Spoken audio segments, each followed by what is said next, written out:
So మన గ్రామం ఎక్కడ చూసినా సరే విజయవాడ అంతటా చుట్టుపక్కల ప్రాంతాల్లో కూడా మన గ్రామం గురించి చాలామంది చెప్పుకుంటున్నారు.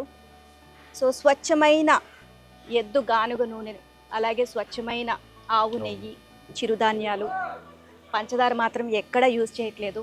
సో ఈ ఆహారం మన పూర్వీకుల ఆహారపు అలవాట్లను గుర్తు చేస్తున్నాయని చెప్పేసి ప్రతి ఒక్కరు అనుకుంటున్నారు. సార్, అసలు ఈ సంస్థ స్థాపించాలి అని ఎందుకు అనిపించింది? ఎప్పుడు మొదలైంది ఇది మన గ్రామం? మన గ్రామం అనేది స్టార్ట్ చేసి 12 ఇయర్స్ అయిందమ్మా.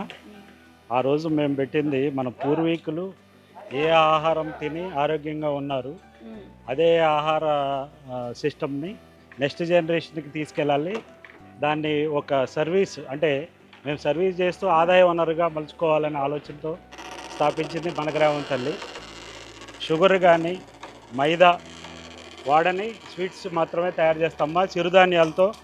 అలాగే మీరు చూస్తున్నారు కదా, ఈ ఎద్దుగానుగ ఆయిల్స్, వీటి వల్ల ఉపయోగాలు ఇవన్నీ మీరు ఇవాళ తెలుసుకోవచ్చండి. గానుగ నూనె అంటే మనం ఎక్కడో తయారు చేస్తారేమో అని చెప్పేసి అక్కడి నుంచి తెచ్చుకుంటారు అని అనుకున్నాము. బట్ ఇక్కడికి వచ్చిన తర్వాత స్వయంగా గానుగ నూనె ఇక్కడే తయారు చేస్తున్నారండి. అంటే వీరి చేతుల మీదుగా ఇక్కడ మొత్తం ఇదంతా జరుగుతుంది. సో బయట వెళ్తే సరే కల్తీ జరగవచ్చు, ఎలాగైనా జరగచ్చు, కానీ ప్రతి ఒక్క దాంట్లో కూడా క్షుణ్ణంగా మీరు చాలా జాగ్రత్తలు తీసుకుంటున్నారు. అసలు ఇది ఎలా సాధ్యం అవుతుంది మీకు? అంటే మేము అనుకున్నదమ్మా, మంచి ఆహారం తింటే మంచి ఆలోచనల నుంచి మంచి వ్యవస్థ నిర్మాణం జరగాలంటే ఆహారం మంచిగా ఉండాలనే ఆలోచన నుంచి పుట్టిందేనమ్మా ఇది. ఈ ఎద్దుగానుగ ఆయిల్స్ కానీ, చిరుధాన్యాలతో ఆహారం కానీ, షుగరు మైదా మన ఆహారం నుంచి తీస్తే 90% జబ్బులు వాటి నుంచే వస్తున్నాయి అని చెప్పి మేము ఈ వ్యవస్థ నిర్మాణం జరిగింది తల్లి.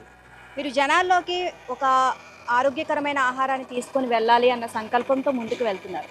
సో తీసుకొని వెళ్తున్నారా మీరు అనుకున్నట్టు? 100%. వాళ్ళు ఇప్పుడు కరోనా వచ్చిన తర్వాత బాగా అవేర్నెస్ వచ్చింది తల్లి. కాకపోతే మీరు అన్నట్టు ఎఫర్ట్ చేసే పరిస్థితి ఉందా లేదా అనే దాని నుంచే మా వ్యవస్థ ముందుకెళ్తుంది.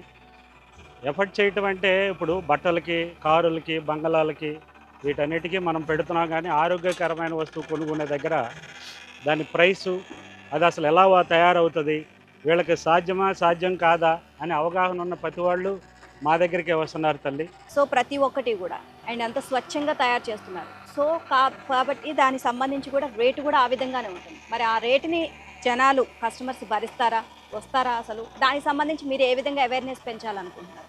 అవేర్నెస్ అంటేనమ్మా, ఈ మా సిస్టంలో మీరు ఏదైతే చూస్తున్నారో ఇది మాన్యువల్గా చేసేదండి, అంటే మిషనరీ కాదు.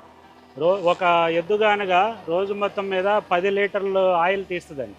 10 లీటర్ల ఆయిల్కి ఏ ప్రైస్ అయితే పెట్టాలో అది మేము 6 ఏళ్ల నాడు ఒక రేట్ ఫిక్స్ చేసి ఇంతవరకు మేము పెంచలేదు. ఈ 6 ఏళ్ల కాలంలో ఇప్పుడు మనకు వచ్చే రా మెటీరియల్ కావచ్చు, లేకపోతే మ్యాన్ పవర్ కావచ్చు, లేకపోతే ఉండే సిస్టమ్ అంతా ఆల్మోస్ట్ డబుల్ అయింది.